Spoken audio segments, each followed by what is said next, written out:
Kita baru rasa rupanya nikmat tu masa ada kebebasan kan, dibenarkan tu solat berjemaah, berukhuwah. Tapi kita dah dapat rasa dah sebahagian dari nikmat tersebut. Kadang-kadang satu masa dulu benda tu benda yang sangat simple, terlalu biasa, tapi kita terlupa tu ada nikmat.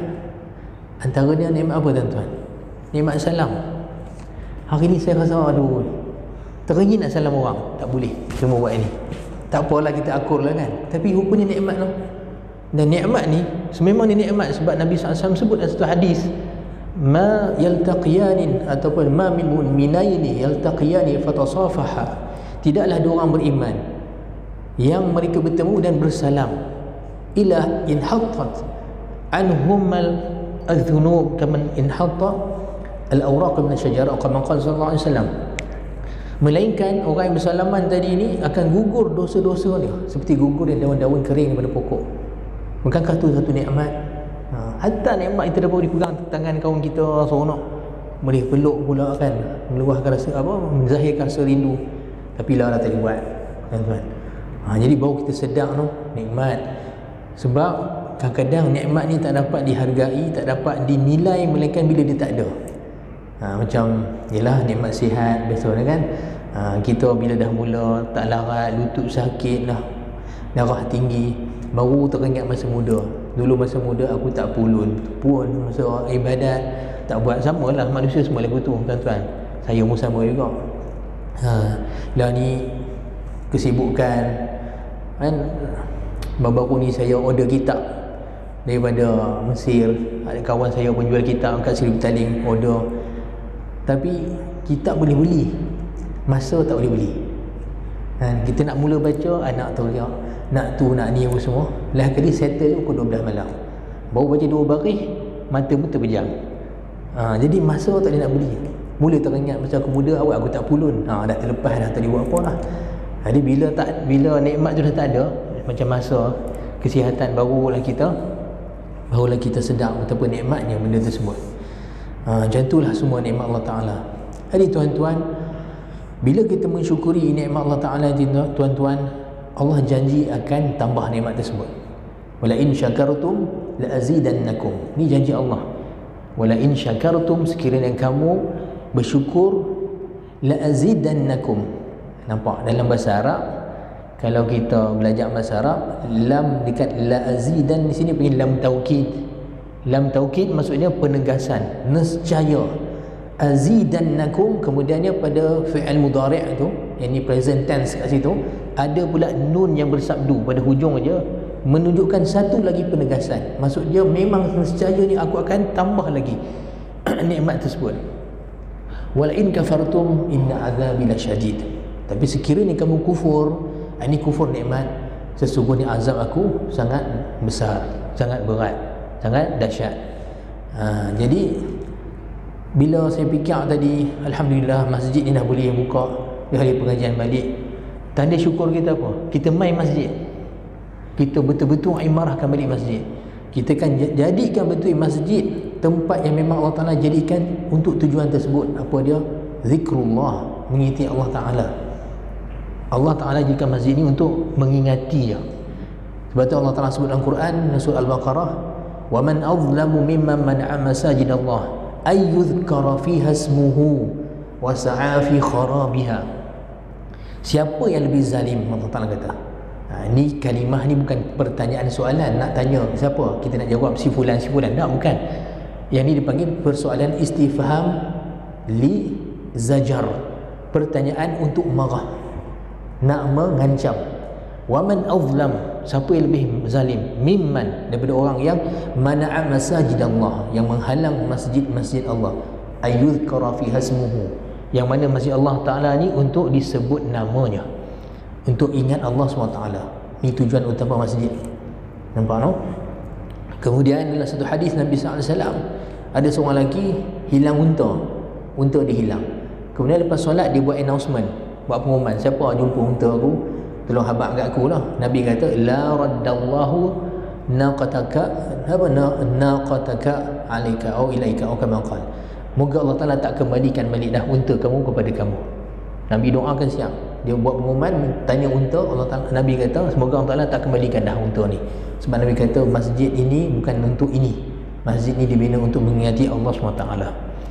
Bila kita duduk masjid ni tuan-tuan, dengan niat pertama daripada rumah untuk ingat Allah, solat tu pertama dia, wa aqimis salata li dhikri.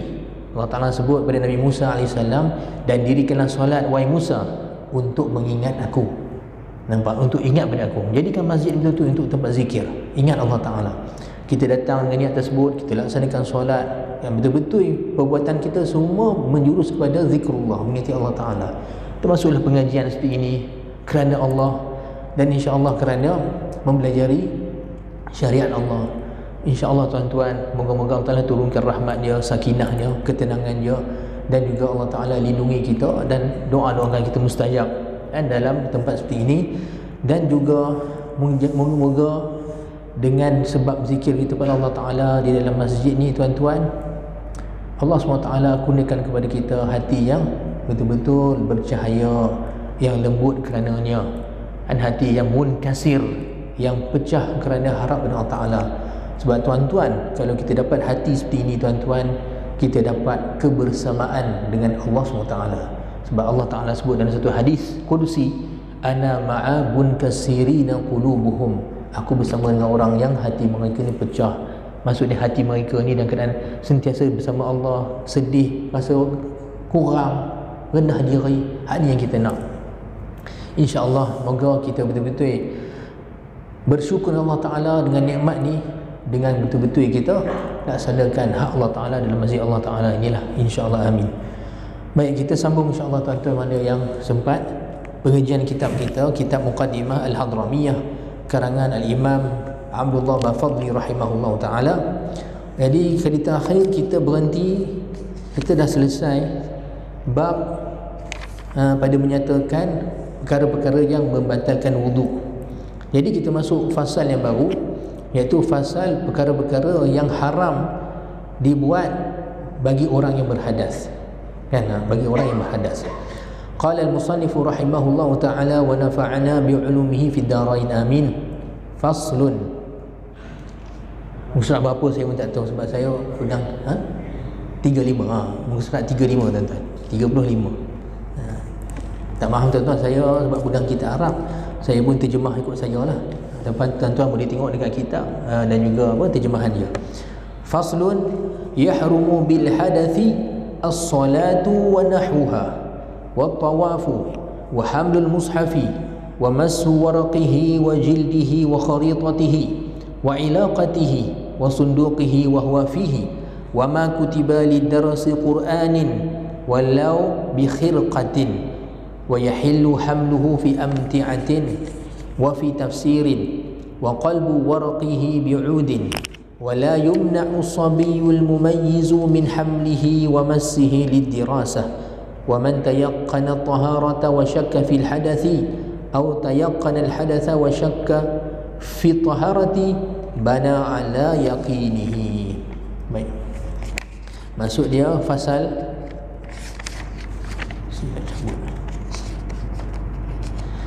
dan haram dengan sebab hadas. Haram hukum dia. Ini perkara yang diharamkan ketika hadas. Haram dengan sebab hadas. Hadas di sini maksudnya hadas kecil. Sebab ulama bila dia mengumumkan lafaz hadas dalam kitab-kitab, maksudnya hadas kecil. Bila dia nak maksudkan hadas besar, dia akan sebut al-hadathul akbar, hadas yang besar. Tapi bila kata umum hadas, maksudnya hadas kecil. Sebab nanti perkara yang haram dalam hadas besar ada lagi lebih. Tapi sekarang ni hadas kecil dulu. Baik, haram dengan sebab hadas maksudnya bila seorang tu berwuduk, kemudiannya batal wuduk dia dengan sebab-sebab yang kita telah pun bincangkan pada fasal yang lepas. Ada 4 sebab batal wuduk. Cara ringkasnya apa? Keluar sesuatu pada kemaluan depan atau belakang. Kemudian kedua, tersentuh kulit lelaki dan perempuan yang bukan mahram, yang dah besar. Dah besar ni tak semesti dah baligh. Hatta nak dekat-dekat baligh pun batal. Kan? Yang pentingnya tersentuh kulit. Kalau berlapik tak batal, kuku tak batal, gigi tak batal, rambut tak batal. Nampak no? Tapi lidah gusi batal dan biji mata batal. walaupun macam tak logik lah kan, tapi ikutlah berlaku. Tangan duk gawang-gawang, tercucuk mata kawan tu, sakit dia kata, wuduk dia batal. Baik, yang ketiga, sebenarnya yang kedua, yang tadi ni ketiga, tapi tak apalah, mana-mana pun sama dia kan. Hilang akal. Hilang akal ni yang paling rendah sekali tahap dia tidur. Istilah di sisi ulama, tidur hilang akal. Bila hilang akal maksudnya batal wuduk. Sebab tidur, apatah lagi sebab yang lebih seperti pingsan ataupun sawat ataupun gila ataupun mabuk.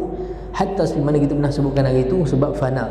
Fana ni berlaku dekat orang yang tenggelam dalam Allah SWT dalam keadaan zikir, lepas tu dia hilang akal dia, hatta wuduk dia batal.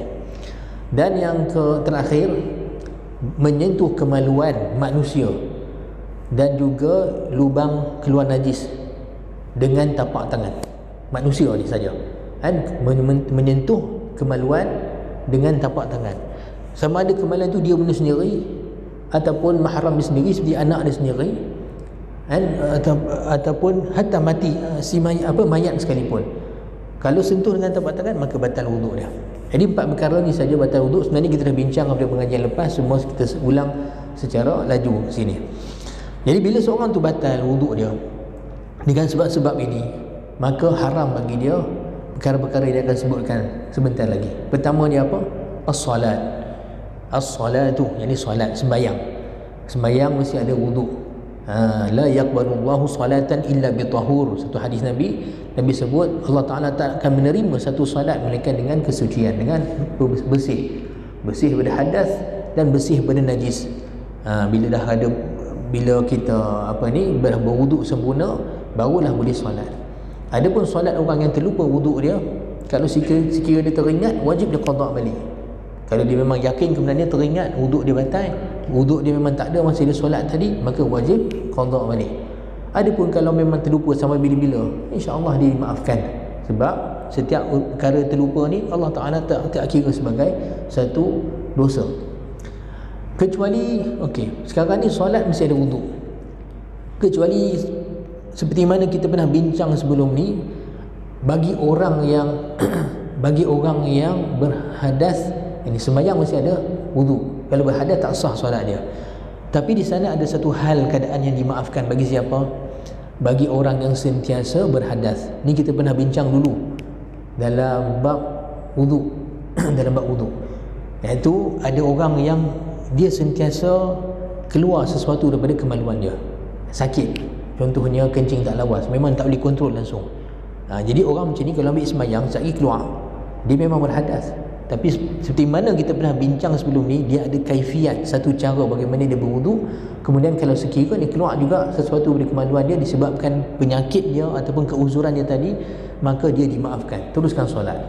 Tapi secara terperinci cara wuduk dia sebenarnya dah lepas lah bab tu, saya tak ulang dah lah. Nampak no? Yang ni terkecuali mereka ni. Baik. Kemudian dia kata apa? Wa nahwuha, dan perkara yang seperti solat. Apa maksud seperti solat? Solat jenazah. Solat jenazah ni sebenarnya kita semayang untuk syafaat kepada si mati. Semayang tapi sebenarnya kita doa untuk si mati, tapi solat. Nampak no? Jadi kena ada wuduk juga. Kena ada wuduk. Begitu juga sujud tilawah dan sujud syukur. Kena ada wuduk tuan-tuan. Ini kadang-kadang seorang banyak buat mudah kat masalah sujud syukur ni. Sujud syukur kena ada wuduk. Pertama ni tuan-tuan, sujud syukur ni dia dipanggil ataupun disebutkan oleh ulama, sujud disebabkan satu nikmat yang mendatang ataupun satu bala yang terangkat ketika itu, liiqtihamin ni'mah atau liintifa'il niqmah, kerana satu nikmat yang datang tiba-tiba dan kerana satu bala bencana yang terangkat. Ada pun nikmat yang memang cerita 20-30 tahun dulu, kita duk teringat, berangan seorang-seorang teringat, ish, kata syukur aku kahwin dengan bini aku, kalau hari tu jadi dengan minah yang satu lagi tu memang naya aku, contoh kan. Jadi dia teringat cerita 30-40 tahun dulu kan, kahwin dapat nikmat bini dia bagus semua, dia pergi sujud syukur. Ni tak boleh tuan-tuan. Sebab ni nikmat dia, alhamdulillah nikmat lah kan.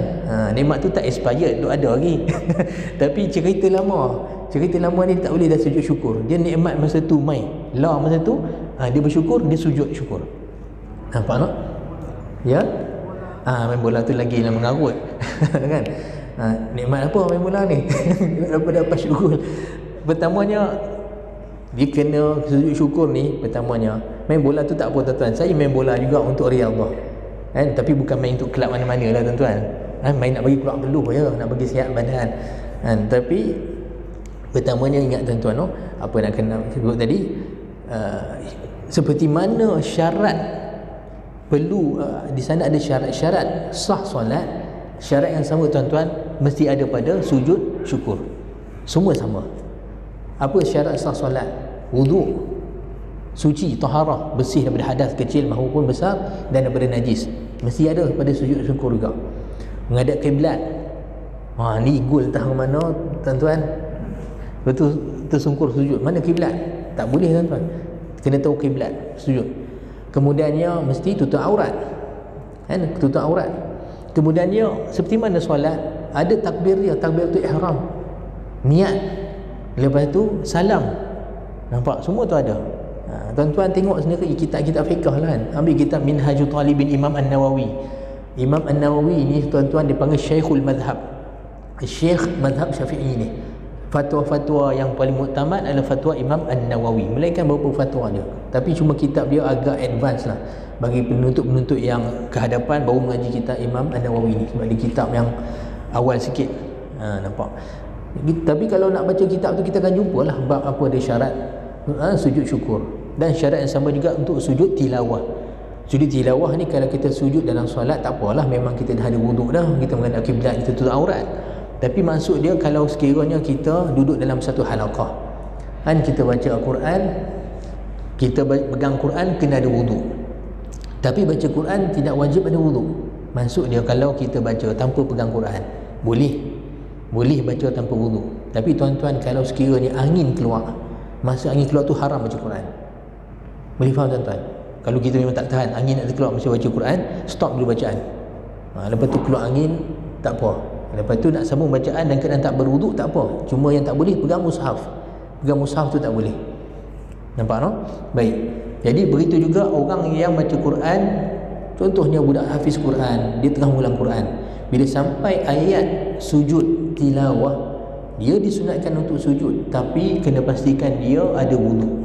Kalau dia mengulang Quran dalam keadaan yang berhadas kecil, maka haram bagi dia sujud tilawah. Sama macam sujud syukur tadi. Sama juga syarat-syarat dan rukun dia sama. Nampak no? Baik.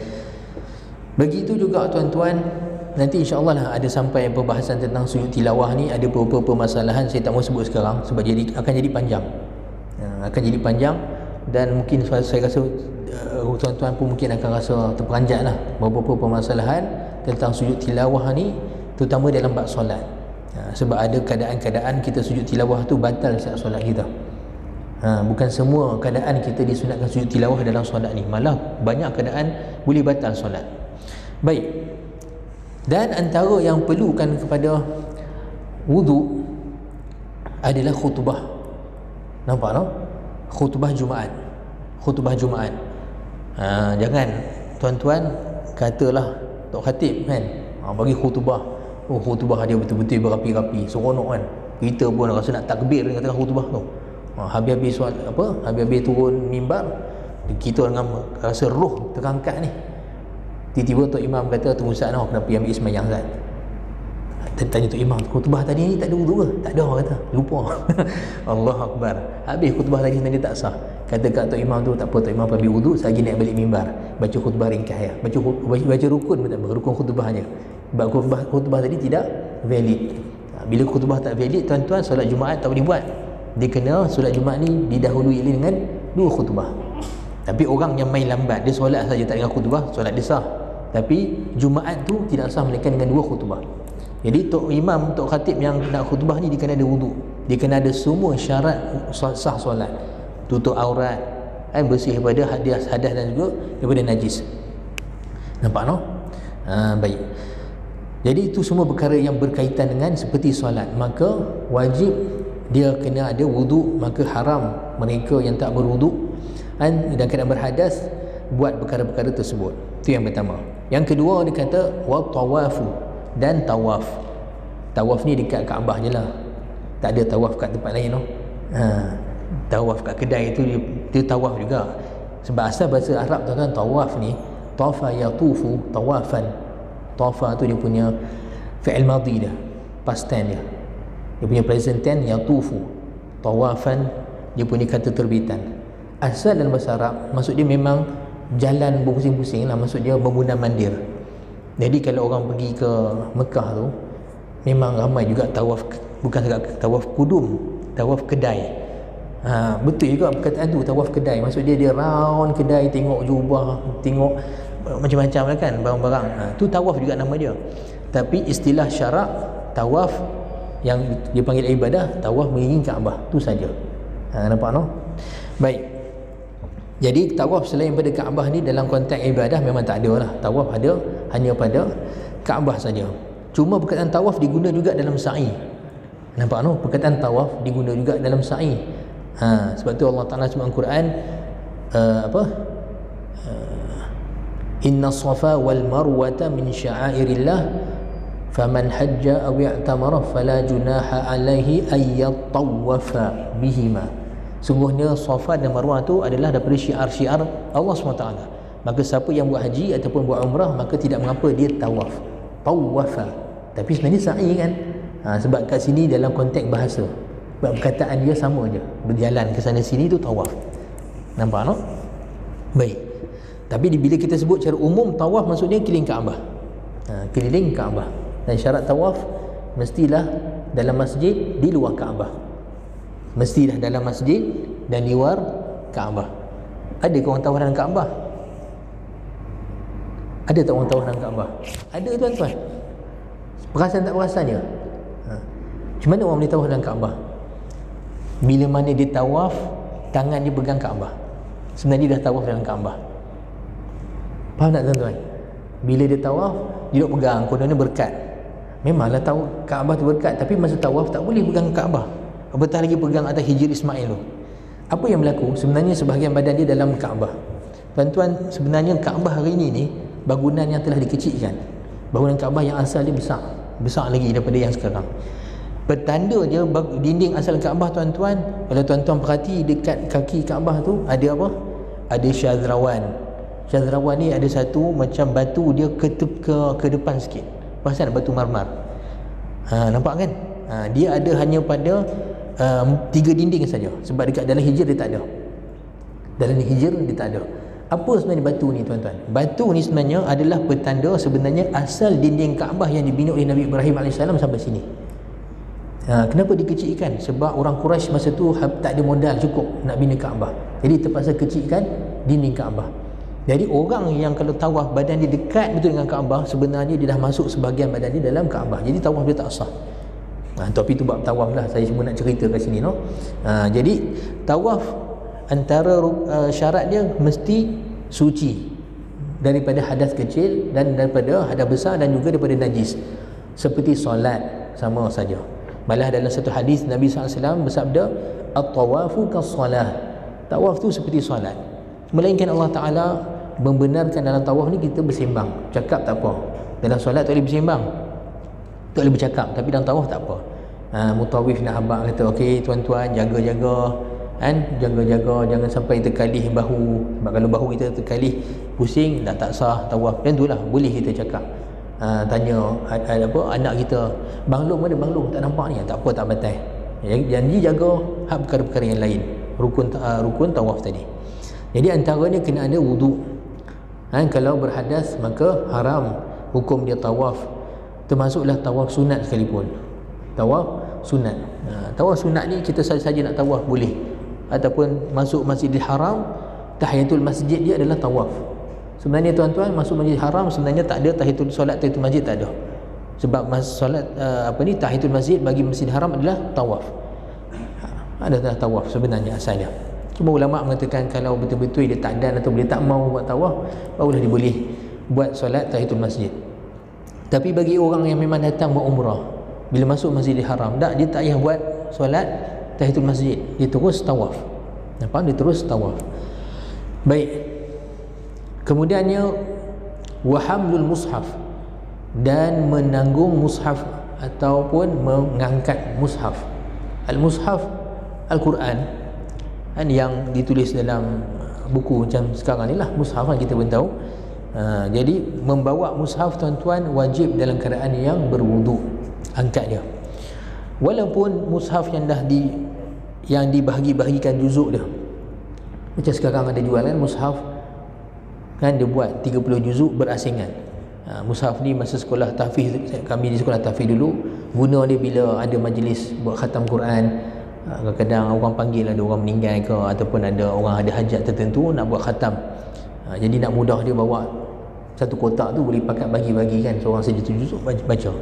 Walaupun dia satu juzuk saja, tapi hukum dia tetap hukum mushaf, wajib berwuduk dalam memegangnya.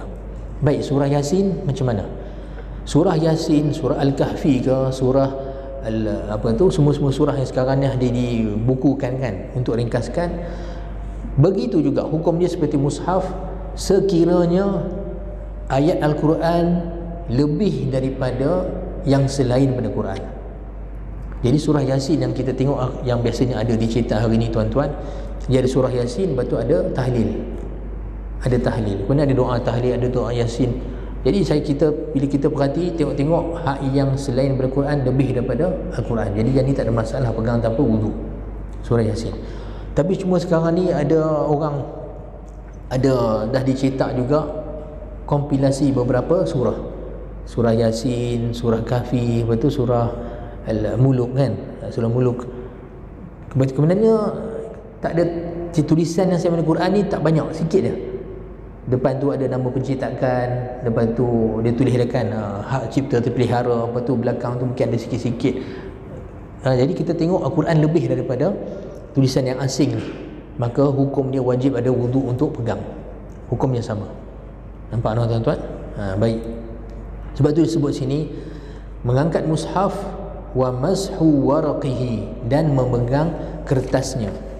Ni kata saya tak angkat Quran, saya pegang kertas Quran saja, serupa juga, kena ada wuduk menyentuh kertas Quran. Wal jildihi, kulit dia pegang kulit dia saja macam ni, hantar angkat. Walaupun dia kata ini kulit mana ada Quran, tapi kan dia bersambung dengan Quran, kadang-kadang dia bersambung dengan mushaf, maka tetap nisbah dia kepada mushaf, wajib dia ada wuduk untuk pegang pada keadaan seperti ini. Wa kharitatihi, kharitah sini macam beg tu, beg tu kan, beg yang ada tangkai tu, macam beg kadang orang bawa pergi ke market, pergi ke ke ni lah, kedai-kedai kan, yang beg kan dia jualkan tu, tak guna plastik tu kan. Kadang-kadang kita mushaf elok-elok untuk bawa dia. Bila mushaf ada dalam dia, maka beg ini pun untuk bawa dia kena ada wuduk. Walaupun kita kata kita tak pegang mushaf, kita pegang tangkai dia, tapi mengangkat dia dan keadaan mushaf memang ada dalam dia, wajib dia ada wuduk untuk menyentuhnya. Nampak no? Wa ilaqatihi, ilaqah ni maksud tangkai dia tu. Terutamanya Quran zaman dulu tuan-tuan, kawan saya ada bawa dari Sudan, Quran yang berusia 200 tahun. Saya tak tahu saya pernah cerita ke tak dekat majlis kita sini.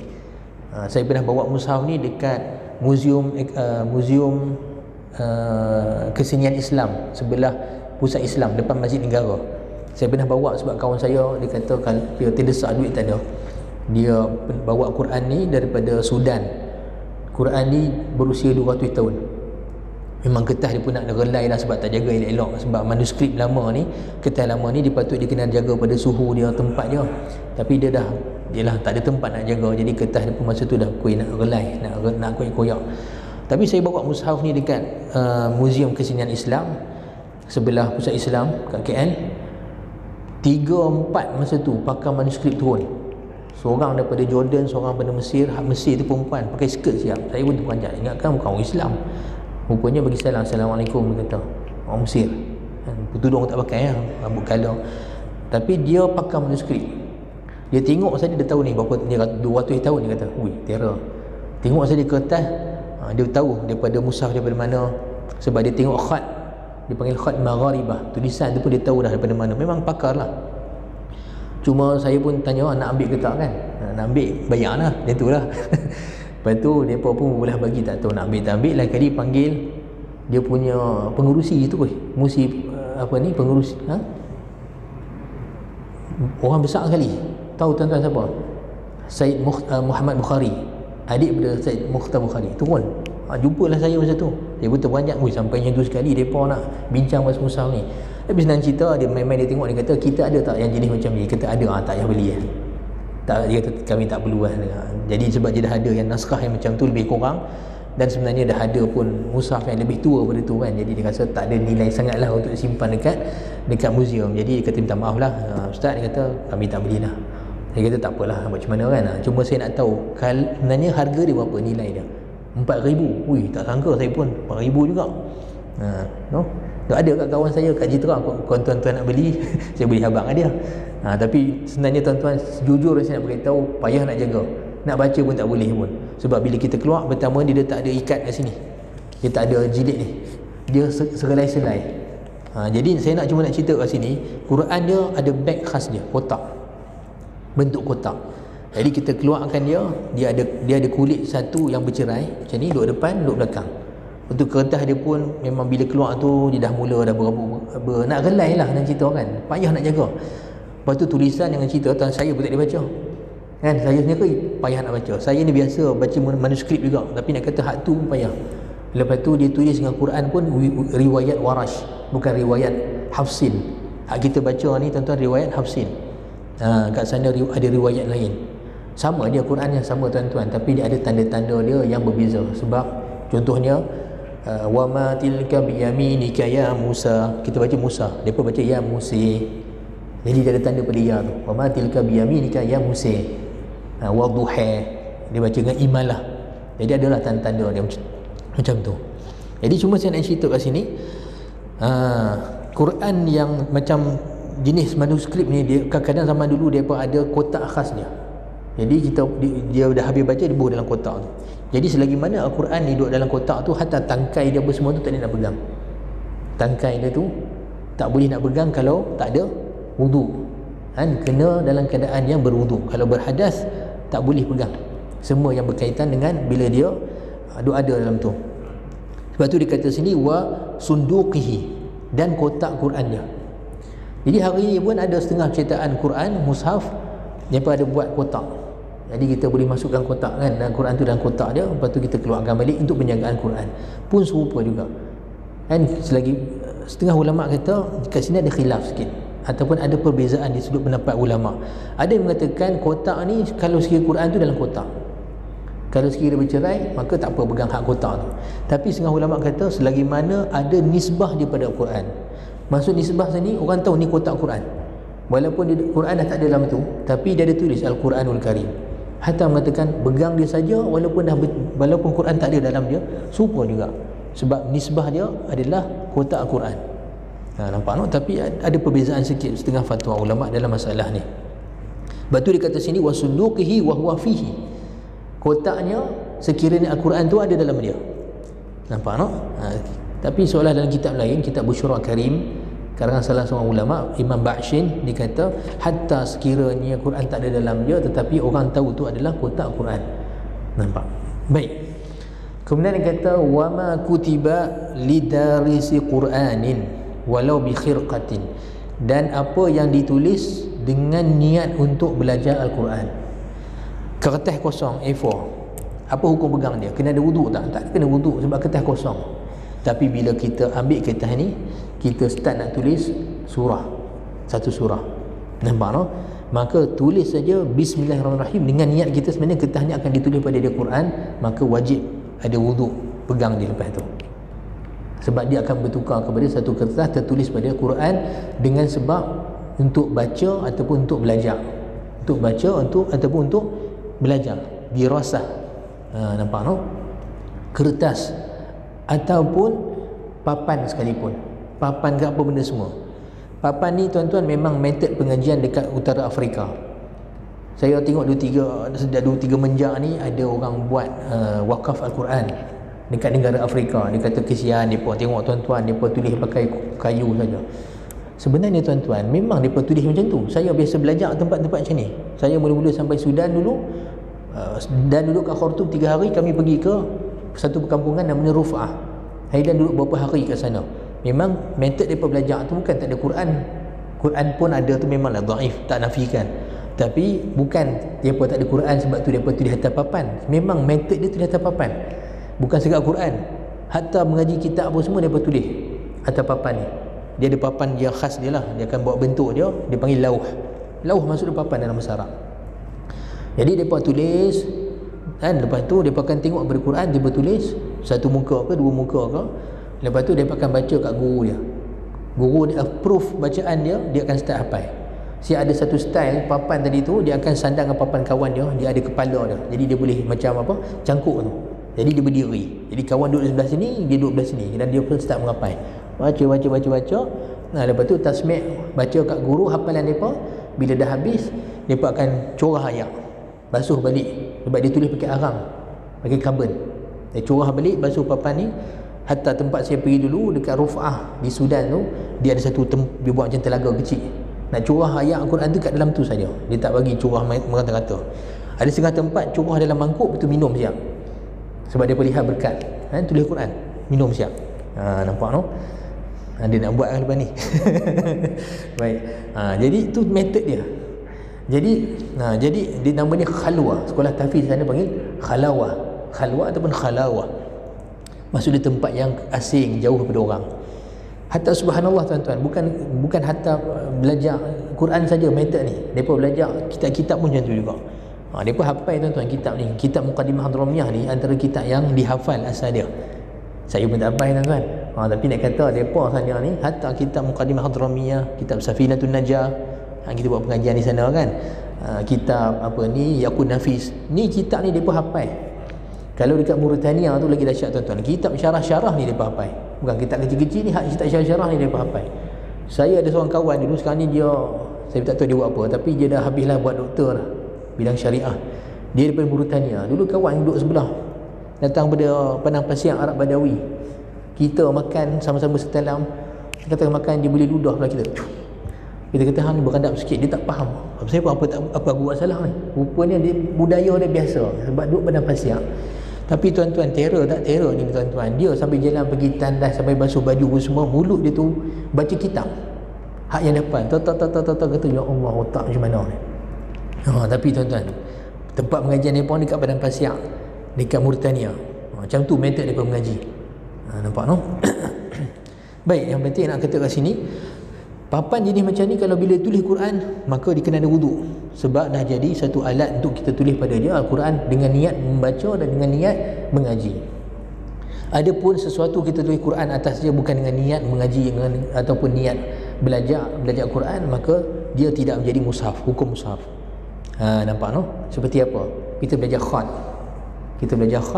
Kita belajar kena tulis bismillah. Tok guru ajar khat itu tulis bismillah. Jadi kita tulis itu sebenarnya untuk belajar khat. Hari ni belajar khat sulus. Nak buat lengkoi dia apa macam mana apa semua. Jadi perlu tak kita pegang dengan wudu? Ni tak perlu. Nampak no? Sebab kita tulis dengan niat lain. Jadi begitu juga dengan ayat Quran yang apa yang kita beli dekat kedai untuk sangkut kat rumah, perhiasan. Ini tak perlu perlu wudu. Saya pernah mengajar dekat Masjid Jamuan. Ustaz Saleh tanya saya. Dia kata ada seorang ni ustaz, dia kata dia kerja memang tulis ni lah ayat Quran dekat labu sayung, dekat apa semua. Dia kata perlu wudu kan? Ni tak perlu wudu. Sebab kita bukan tulis dengan niat mengaji, tapi untuk perhiasan. Orang buat khat macam Ustaz Wan kan, dia tulis khat ambil tempah apa semua, tu tak apa. Sebab dia bukan niat untuk mengaji ataupun belajar Quran. Nampak no? Baik. Ada masa kita ni sikit lagi. Dia kata Quran ni dekat sini walaupun beberapa ayat Quran sikit saja. Lafaz Quran ni sini dalam bentuk nakirah, dalam tanwin Quran tu menunjukkan walaupun sedikit dia berquran dia. Tapi selagi mana niat dia tu nak belajar tulis tu kerana niat belajar Quran, baca Quran, wajib kena ada wuduk pada kertasnya. Walau bi khirqatin, walaupun pada kain perca. Walaupun dia tulis tu hanya pada kain perca. Katalah orang miskin, dia tak ada tak ada kertas nak beli apa semua, tulis kat kain perca yang tu ada. Hatta wajib ada wuduk padanya. Jadi permasalahan macam ni lah yang jadi penimbulan sekarang ni, permasalahan moden tentang aplikasi Quran dalam telefon. Perlu ada wuduk ke tak? Jadi masalah ni semua masalah baru. ulama qiyas dengan masalah yang lama. Jadi ada yang mengkiaskan, dia kata papan telefon kita ni macam papan tulis tadi lah. Selagi mana kita tak buka aplikasi Quran, dia bukan Quran. Tapi bila kita buka, dia terpampar pada dia surah Quran apa semua, maka kita gunakan telefon tadi untuk mengaji Quran, maka dia kata seolah-olah dia adalah papan yang kita tulis Quran tadi. Perlu ada wuduk memegangnya ketika itu. Tapi setengah ulama mengatakan yang lain. Dia kata, guru saya sini kata seolah-olah macam dia adalah benda yang bercampur macam-macam dalam dia. Macam hukum bawa beg, dalam tu ada Quran tapi ada baju, ada macam-macam barang lain. Jadi hukum mengangkat beg ni tak perlu ada wuduk. Jadi setengah guru saya pendapatnya itu pula. Sebab ni masalah-masalah moden, dia perlu kepada qiyas masalah lama. Dipanggil ashbah wa nadhair dalam hukum ilmu. Nampak no? Jadi seperti mana disebutkan kat sini juga, wa yahillu hamluhu fi amti'atin, dan halal menanggungnya, yakni menanggung membawa Al-Quran tadi tu yang berada dalam beg. Amti'ah maksudnya beg yang dalam tu ada pelbagai barang. Kita travel pergi ke, contohnya kan, kita pergi ke Mekah buat umrah, tapi kita memang ada satu mushaf yang kita duk pakai lama, kita sayang nak pakai mushaf lain, jadi kita bawa buah dalam beg, tapi dalam beg tu ada barang-barang kita macam-macam, jadi tak ada masalah untuk kita bawa angkat tanpa wuduk, selagi mana ada benda-benda lain. Walaupun barang yang ada bersama Quran tadi barang kecil je, sebatang pen sekalipun. Tapi ulama kata berdasarkan niat.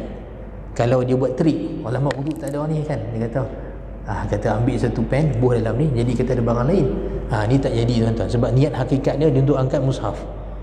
Tapi kalau sekiranya memang dia nak angkat bawa barang macam-macam dalam tu, walaupun barang tu sikit je, sebatang pen, kertas satu, tapi dia angkat sekali, dia tak ada masalah.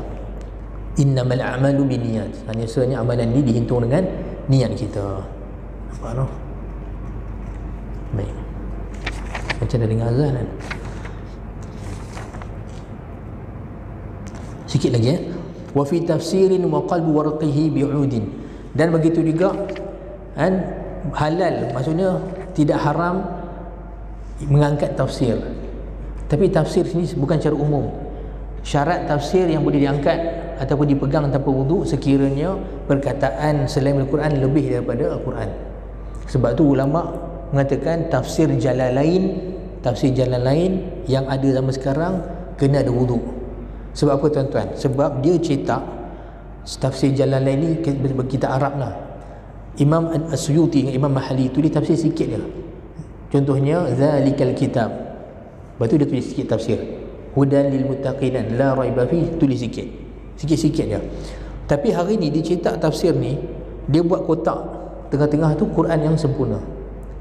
Ni faham maksud saya? Dia buat satu macam frame, tengah-tengah tu Al-Quran, tafsir duduk tepi. Kemudian dalam tafsir ni ada ayat Quran juga. Dia, sebab Imam As-Suyuti bila tulis tafsir, dia tulis macam tadilah, zalikal kitab ni Quran, lepas tu dia tafsir sikit, la raiba fi, tafsir sikit, hudan lil muttaqin. Jadi apa yang berlaku, Quran tertulis dua kali dalam tafsir dan juga teks yang duduk tengah-tengah ni.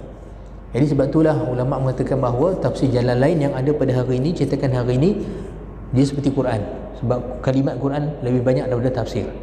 Tapi ada pun terjemahan yang ada pada hari ini kita dalam semua ni, insya-Allah tak ada masalah, sebab terjemahan kata-kataan simbol Quran lebih daripada Al-Quran.